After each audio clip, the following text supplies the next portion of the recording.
also thought they probably thought it was weird that I showed up with another woman who was helping me and helping Cal. They probably also thought it was weird that this other woman who just strangely showed up, that I was like, all right, see you later, and she took Cal and walked away. Like, I'm sure they were just like, oh, maybe that's probably Trey's aunt. That's what I'm thinking. I really thought about all this last night. They're probably like,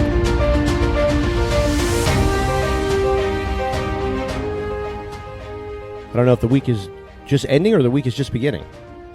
Just beginning. Just beginning? Sort of felt like that. I wish it was the end. No, you always want the beginning. Another weekend on the way of sports and kids and work. Everything. It never ends. It never ends. Oh, my God. Trey had an awesome baseball game last night, and he won the game. And I mean, I should say he won the game, but he got every out in the last inning, and it was just a lot of fun. I know. That's awesome. Yeah, so the playoffs continue Saturday, tomorrow, and the kids, it's so funny. They always find a way, like they know, like when they do something really good, sports related, I'm like really happy for them. Yeah. It's like, I'm so glad that they get that outlet to go out and just be themselves, right? Like with a new group of kids and everything like that. So they know basically after a win, they can get me for like anything they want. Yeah. And the new thing is like, going somewhere to eat. Right. So Trey makes the plays. He gets all 3 outs, right? And he tagged out all 3 hitters. That's awesome. And I had to miss it. Just crazy that's how a game would end. Right. But after the game, of course, he's like, yo, man, we're hitting Chick-fil-A or Kentucky Fried Chicken. I'm all about the classic chicken sandwich. Well, I had the girls with me. I know. So, and then they were like, oh, well, Tyler's home and he'll be mad if he doesn't get a classic chicken sandwich. They basically robbed me at gunpoint for 4 classic chicken sandwiches last night. Jerks. Well, they ate it all and they loved it. Oh, my God. They were so happy. Yeah, and this is after dinner. This was after dinner. Yep. This was the 4th meal. Unbelievable. It's pretty big. Yeah. The only good thing is like, it would be 5, but Cal will not even think about eating anything like that. No, never. Yeah. It's weird. You never have to account for him, like when you go to fast food or something, except if it's French fries. Well, and it's funny because I left the baseball field with him, and I stopped at KFC and got him fries. That is funny. I know. The universe was like, she went, he will go too. That's funny. KFC got us good yesterday. Yep. They were the big winners yesterday, KFC. Those jerks. All right, you want to talk about our house, our baby gates, our safe zones. Right. So Cal's ABA therapist has been talking to me about taking down the baby gates, which just gives me anxiety. No. Yeah. And overall, just letting them have free reign of the house. Right. So with our other kids, we did let them have free range. Like, they were free to do whatever. We never had baby gates up. We're talking to them like they're chickens. I know. Free range chickens. The last house we lived in Maryland, we had 3 little kids and we had no baby gates. And those 3 were like triplets. So, but I think at him and everything we've done with him is different. And then it makes me think about mom guilt. Like, am I holding him back?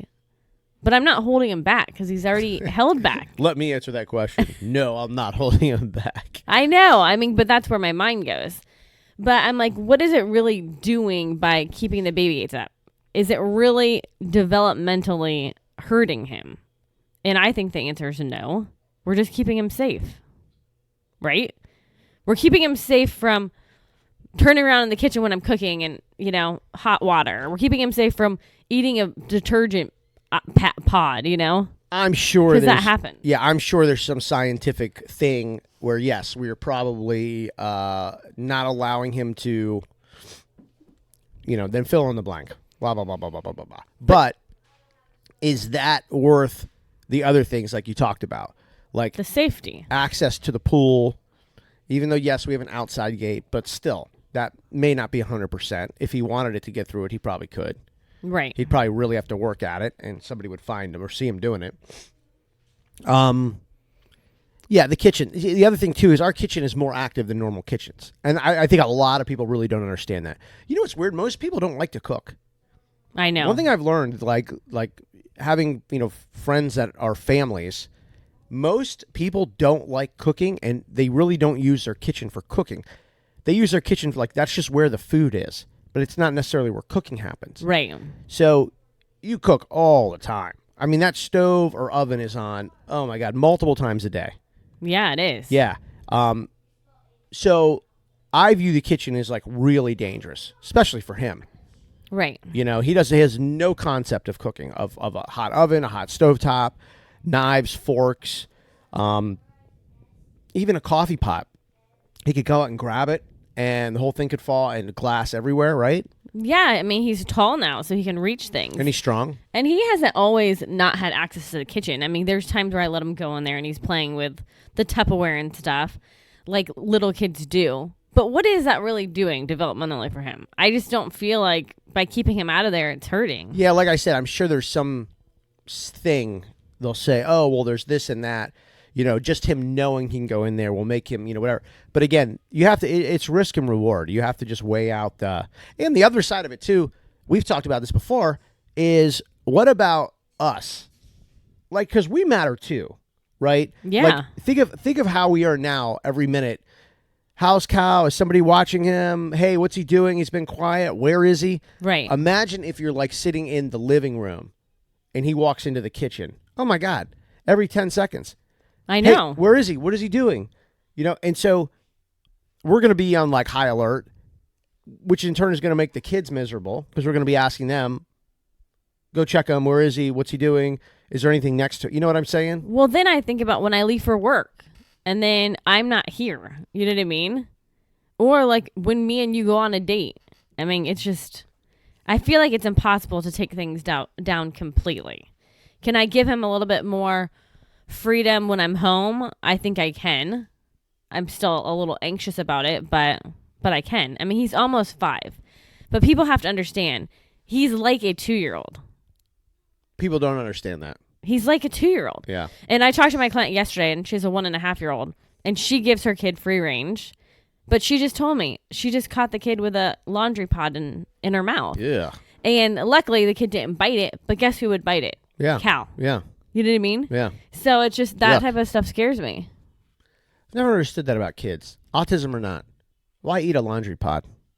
So gross. It's dangerous. I mean, I don't know because they're not supposed to have it. But part of that, for the free range and stuff, for me is he's talking. And I just feel like the more he talks, the more he can understand. And eventually he will have more freedom in the house. I was last night at Trey's baseball game. One of the other kids' parents were there, and they come all the time. And I guess I've gotten to kind of know them. I mean, we just talk about baseball, but they have 3 kids, I think. And one of them is a baby, and I think the mom said, that she was talking to another mom last night, that the baby was 19 months. I saw that baby. I think she said 19 months. I think that looks about right. Right. I mean, the baby's walking and, and kind of saying words. I mean, talking, but not, not having conversations. Right. Well, the baby started walking away, was holding this, sort of like an iPad thing. And the mom goes, whatever the baby's name is, up, no, come back here. I'm like, yeah, right. That baby ain't going to listen to you. Baby looked at her mom, turned around, walked right back to her. And I'm like... Because we forget. Our kids used to listen. Hold on. I was like, I think she said that baby was 19 months old. And that baby literally looked at the mom and was like, okay, and walked right back to her. He would never do that. He's almost 5, and he would never do that. I looked at that baby, and I was thinking the same thing you are. Yeah. The baby was standing in front of the mom eating goldfish. And I'm like, I could never sit down and have Cal just stand in front of me and stay there. And then very quickly, I saw how Cal acts. I got, just so I don't forget. What? You know what I was really worried about? What? Because they saw Cal. He was in his wagon with Lolo, his therapist, and because we got there before you, and so they saw me talking to Cal, and whatever. I literally was like, and then we were there talking, and I'm like, they're gonna ask me how old he is, and I'm like, oh God, Don't you feel like in that situation you have to say he's autistic? I mean, it's just weird if you don't. I never used to, but yeah, yes. Because he's getting older. I'm starting to think more about it, that's for sure. because it's now becoming undeniable of like, when you're 3 or 4, I don't know, that's a weird stage. You never know, 3 or 4, some kids are still sort of babyish at 3 or 4. He's not. I would say 2 or 3. I mean, 4 is like 4. Think about Trey at 4 years old. He's like wanted to be a big kid. Yeah. Oh, maybe I'm making excuses for myself. I don't know. I know it's weird. Yeah. It's different. Last night, though, I was really, and I felt bad for thinking about it. I'm like, I'm just here to enjoy Trey's baseball game. And I had this feeling, just the way that they were looking at us, at me, interact with Cal. And I don't think they know I have other kids, but I don't think that they know that we had one that young. Yeah. Because I don't believe they've ever seen him before. Probably not. And I was like, and the red wagon, it's like Clifford the big red dog. He just sticks out. So the red wagon sticks out. I know. I mean, you would think that people can kind of figure it out.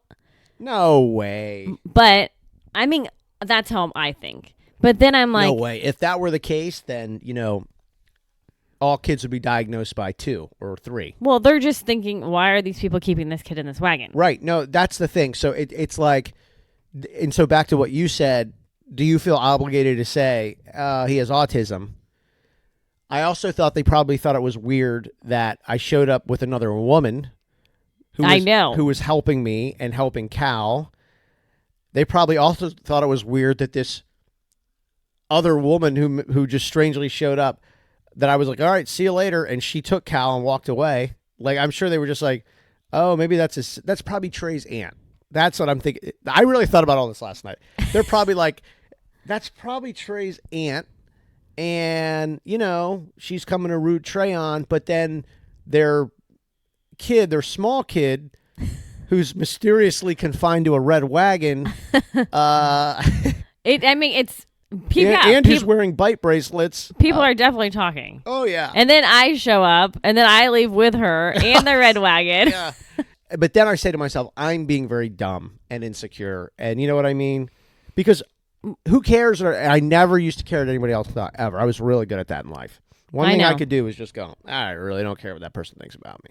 But then this happens, and I don't know, for some reason, you become like acutely aware of what somebody may be thinking. It's not even them saying anything to you. It's like, they're probably thinking that my wife and I are going through a divorce and we're just doing this co-parenting thing, right, to support the kids. Or this is like my sister who's come to help with the baby, who's not the baby. Or, you know what I'm saying? Yeah. And it's like, and then your mind's like, and then it's like, no, I'm just here to watch a baseball game. I know. It's just because our life is different right now.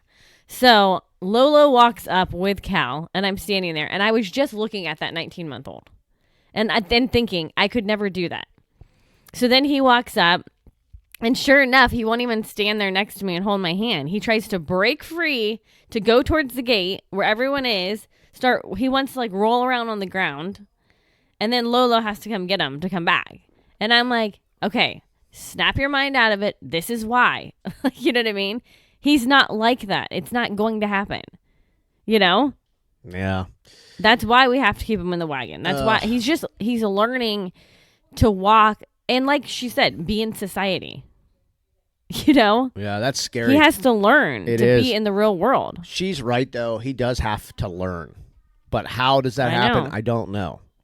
But don't you see on a lot of these autism pages, a lot of the people stay home. They're home all day. They're home. These videos are at home. They're home all the time. But we're home a lot. We are home a lot. But he does get to have different adventures. But honestly, it's a lot of work. It's a lot of preparing. I mean, I drive separate to all the sports stuff because we can't plan for me to be there the whole time. I think maybe the overall idea is, look, at what point, because everything flies by, is he going to be 12 and not allowed in the kitchen? I get it. I hope not. Yeah. But he's 5 right now, so I feel like we still have time. And I've already started preparing different ways to maybe take down one gate and put a different lock here and there. Oh, my God. I just ordered 5 of those locks last night. Why? Because I think that he can stay out of the kitchen and be in the other part of the kitchen sometimes. I have it in my head of what I'm going to do. Yeah. That means we've wasted money. No, we did not waste money. And we'll be returning things to Amazon. within 72 hours. They're not expensive, and I have an idea. We will be returning things to Amazon in 72 hours. Is that correct or not? No, you've over-ordered something, that's for sure. And things the same locks that we have on other doors. I'm putting them in different areas. Oh, I'm telling you something. Do not put that in our bedroom door. There's no way I'm doing that every time I walk into my room. 0% chance. 0. Well, then I'll return half of them. Yep, there we go. I told you guys. Listen, I know I can sit back and just call it. Over-ordered, too much, excess stuff, more. We don't need it. Okay, I'm trying to figure out ways to balance this out with his therapist. Lockdown. She's telling me I should do something. I'm going to try, but I have to do it my way. This house has just become March 2020. We're going back to lockdown, everybody. Knock it off. We're getting locked down. No, I'm trying to give him more free range. You're getting locked down, Barkley. Look, even the dog's miserable. No, but it is different. So we went out to a tiki bar earlier this week to have our 3 hours that we have a week together. God, I hope I'll go to one today. Outside of the house. And I can't. Jeez. No, you can't. Well, he said he didn't know if he wanted to go to jiu-jitsu. Yeah, right. Okay, but listen. A couple sits down next to us and starts talking to us. Then they find out we have 5 kids. They start asking about them. And normally autism does come up, and I just didn't say it. I didn't want to talk about it. Then people feel awkward. Yo, you know what? It's great that you brought that up. I wrote that down on my phone, or I was going to write it down on my phone. Yeah. To talk about it, and I forgot, probably because we were at a tiki bar and, having fun. I am getting to the point where, so here's the thing, when you live in a place where it's like, when we go out, the places we go, it's 80% tourists. Right. Or people that don't live here year round. They're just here for the winter, and they eventually leave, whatever. Yeah. For years now, and before we lived here, we lived in Vegas. It was 99% tourist when we went out. Right. You know what I mean? So it's like, I am getting to the point, I don't know about you, but do you think sometimes it might be better just when people are like, so the first question is, what do you do? Everybody wants to know where someone goes to work every day. Right. I have no idea. I was telling you the other day, I am like sad for society that is the first question we ask each other. So what do you do for work? Oh, God. Like, I'm like years of this. It's just like, man, like, really? Like, I could care less. I feel bad. I don't ask people anymore what they do. I don't care. I really don't. It's like, it just doesn't matter to me. But then the next question is, oh, do you guys have kids? And, well, I lie. So we're like, yeah, 5. Our night's never the same. 5? I know, it's not. It's never the same. And then the whole thing. So we try to get away from our kids to have sanity, clarity. Right. And it turns out we talk to strangers about our kids and pay for it. Well, there's a bar tab coming after that conversation. I know. I actually was like, why did I say that? Yeah. Because then that's all we talked about. It's all we talk about. I'm like. And I did not want to bring up the autism thing. Oh, and typically it does come up, but I just. Sometimes that shuts it down, though. Yeah, it does. Sometimes people they're like, oh, okay. Anyways, what are you drinking? I'm like, what am I drinking? Look, it's a domestic light. Look at it, man. The questions are goofy. It is funny how we think about stuff. We've said it. I think we said it way back in the beginning. Like, the special needs thing is really interesting because it changes the way you either perceive things or how you actually will act. Yes. You know what I mean? Yeah. Like going out, questions, even at sports, thinking about what other people are thinking about you and your family structure. Right. I've never even, like, now I'm just like, oh, here we go. I'm sure people are just rolling their eyes or like, what's this? What's that? I told you the other day we were out in Cal on the iPad and somebody walked up, they're like, hi. And he just didn't pay attention. And I'm sure they were like, oh, he's an internet kid. They just threw him an iPad and they don't care about him. They just let him sit there. And I'm like, oh, man. So much judgment in the world. I'm like, if you guys have no idea, like you have no idea. And I'm not going to sit here and explain it to you. You know what I mean? Well, yeah. And even they could be thinking, God, that mom really babies that kid, And it's like, no, he's playing with Play-Doh in his wagon for sensory. It makes him happy. Yeah. And trust me, you want him in his wagon. Oh, boy. I mean, he would like run on that field. He broke away. last night he broke away a couple times at Trey's baseball field, and so those parents saw that. Oh yeah. Well, Lolo put him on the bleachers. He really wanted to climb to the top. Ugh. And I was like, no, this isn't a good idea, Cal. No. Well, she gave him a chance. And he walked over to the top, but then he was throwing himself around, this and that, and so he lost it. And then he freaked out because he wanted to go back, and he called it climb high. I want to climb high. I want to climb high. And so, yeah, they all saw and heard that, which, hey, whatever, right? What choice do we have? I mean, thank God she was there. Trey is very sensitive, and especially with sports. Right. Like, if I was there and dealing with Cal and not watching him, he would be upset inside. Yeah. He's already a little jealous of Cal. I know, and then I had to leave with Cal, and he's very upset. Yeah, and so I'm just trying to, give Trey his time. His hour and a half of his baseball game, 2 hours, whatever it is, so he can see that I'm focused, I'm paying attention. I try to get video of him when he's at bat. Right. When he's in the field. I just try to do as much for him so he knows it's him, focused on him. It's the one sport he plays that everyone else in the house does not. It's his thing. It's his deal. Yes. And he's got to feel good about it, you know. And so thank God she was there to deal with it, because if not, it'd have been like, dude, I wouldn't have seen any of his game.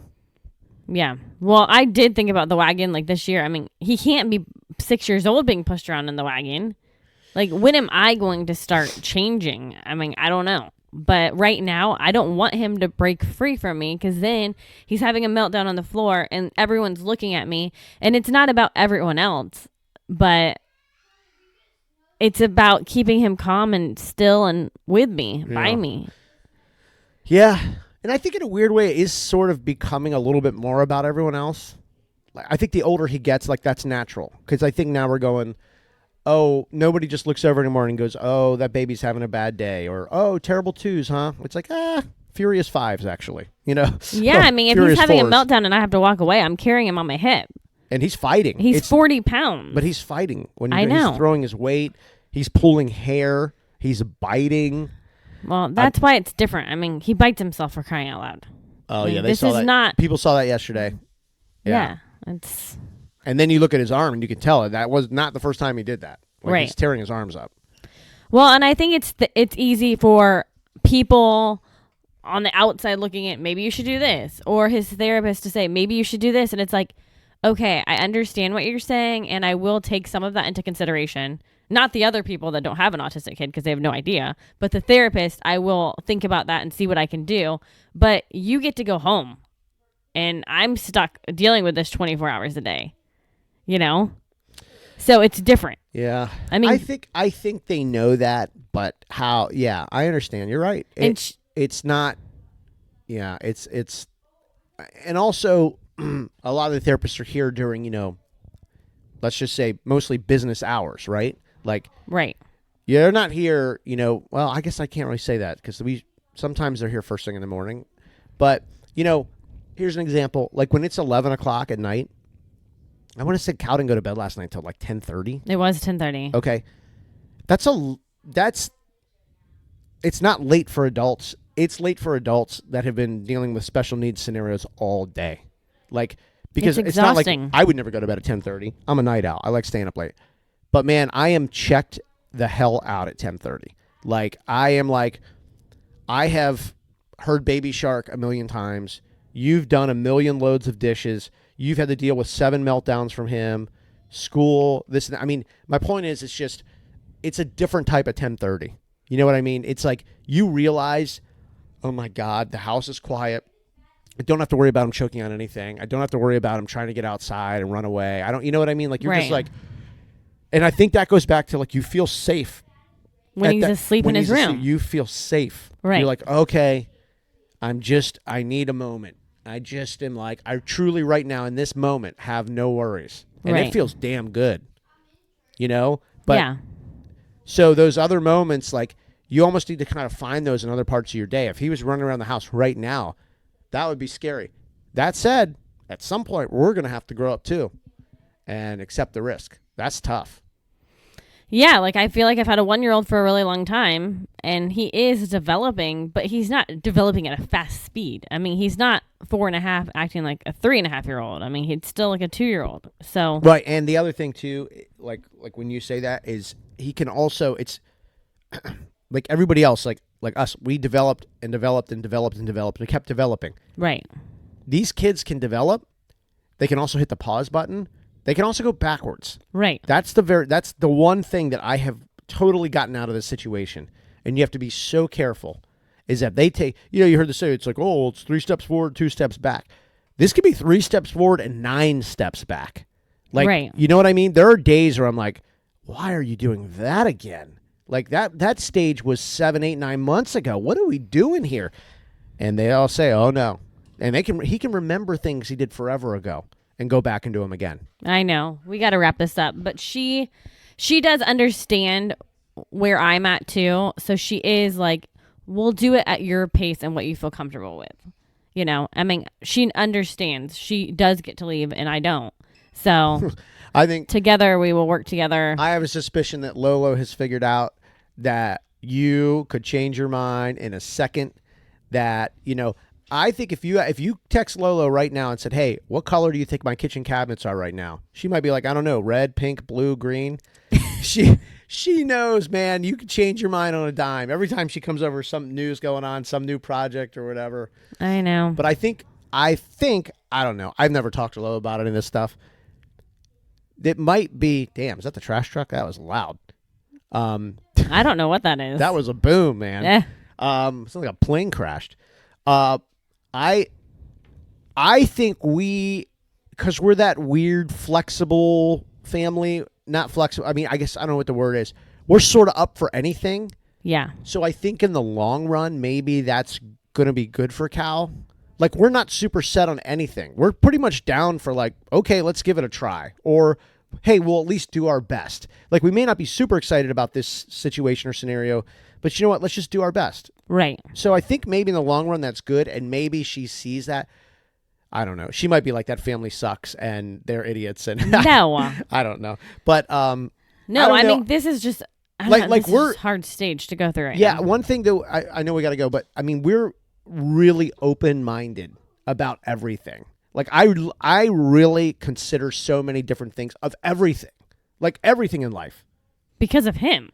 Right? I think more so because of him. Yes, right. That certainly has magnified everything. But the lens that we look at everything, like even just through our kids and like, I don't know, politics, religion, everything. We're just very like, let's just soak it all in. Let's see what it's all about. Right. There can't be one right way. That's impossible. And I really do believe that. There just can never be one right way. Yeah. Yeah, that's just us. You're right. That's just us. Yeah. And I think it's healthy. I'm glad we're like that. We're just like, no, why look at it like that? Let's consider other things. Let's look at maybe something great is out there. Maybe, you know what I mean? Yeah. So, I don't know. I think in the long run, I hope we do him well because we're like that. But I mean, I already see so many great changes in him. I just feel like we've been stuck in this for a very long time, and I don't know when it's going to change. But I don't know. I feel slowly, like I have to start changing. Maybe to people listening and maybe there's nobody listening who don't have special needs, but like I feel like just entering the terrible twos, like just entering it. Yeah. And he's 4.5. I know. Just entering it, like starting to see you know what I mean? The aggressions, the up and down, erratic behavior, everything that terrible twos are all about. Yeah, so add a terrible 2 tantrum with a meltdown. I mean, it's not pretty. No, terrible twos, but with the strength of almost a 5-year-old. Yeah, but I'm saying the meltdowns of autism, too. It's different than a tantrum. I mean, mix all that together, and it's scary. Imagine every hurricane being a Category 5. You don't get the little tropical storms in the Category 1s and 2s. Everything's Cat 5. Everything. Yeah, and add in biting your arm and banging your head and all this crazy stuff. Yeah, when he was doing that last night, I looked at the people and I was like, I was trying to look at the side to see if they were looking at that, and I think they were. And I was like, no, Cal, bite bracelet, use your bracelet. You can bite your bracelet. And I don't know. You just don't know. You don't know what people are thinking. Well, she's even told me before, like, stop worrying about everyone around you. And it's true, and you just have to ignore it. But it does eat you up inside a little bit. Well, see, it's weird. So I'm just beginning. It's weird for me because I'm now just beginning to worry about everybody around me. I truly have lived my life. I mean, I could say 43 years of truly, in my mind, I can just tell people to piss off, and I just don't care. I just haven't had it in me. Because people used to say, geez, man, you really, you don't really care what that person thinks or says. And I'm like, why would I? I don't have time. Like, right. I'm sorry. I get up in the morning, I got to deal with the 6 inches between my ears. Like, I don't worry about everything. This last year, it's like I truly am like just discovering that aspect of wondering what people may be thinking about our situation. Isn't that crazy? Well, because you feel like you have to explain him, but we really got to go. Yeah, we got to go. All right. I could keep going, but we got to go. I could too, but we have to